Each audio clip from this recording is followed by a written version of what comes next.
Which one of the following is wrong about कैरा।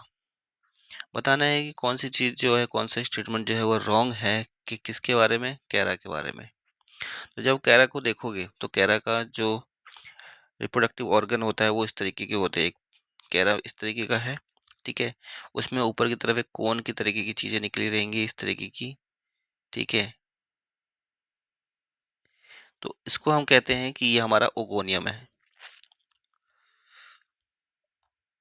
Oogonium, ठीक है। और इसी को ही कहा जाता है न्यूक्यूल,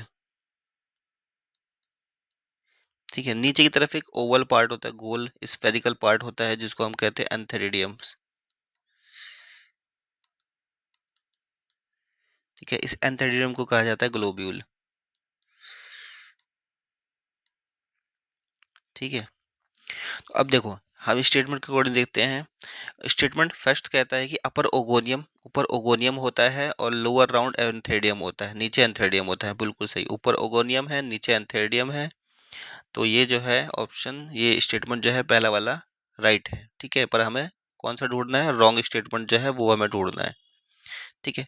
सेकंड, बी कहता है कि globule and nucule present on the same plants. तो मेल और फीमेल या फिर न्यूक्लियो ग्लोब्यूल्स और ओगोनियम एंथेरिडियम जो है दोनों एक ही प्लांट पे होते हैं। तो ये भी स्टेटमेंट बिल्कुल ठीक है।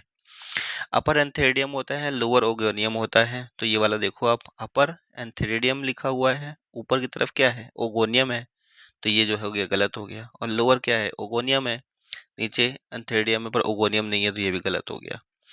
Globule is male reproductive structure, globule जो है वो मेल रिप्रोडक्टिव स्ट्रक्चर है। नीचे की तरफ देखो तो एंथेरिडियम है, एंथेरिडियम को ही ग्लोब्यूल कहते हैं, ठीक है। तो ये मेल रिप्रोडक्टिव स्ट्रक्चर होता है। ऊपर वाला जो फीमेल है ओगोनियम, ये फीमेल रिप्रोडक्टिव स्ट्रक्चर है, ठीक है। तो right answer according to statement जो पूछा है कि कौन सी रॉन्ग है, तो सी वाली स्टेटमेंट जो है रॉन्ग है।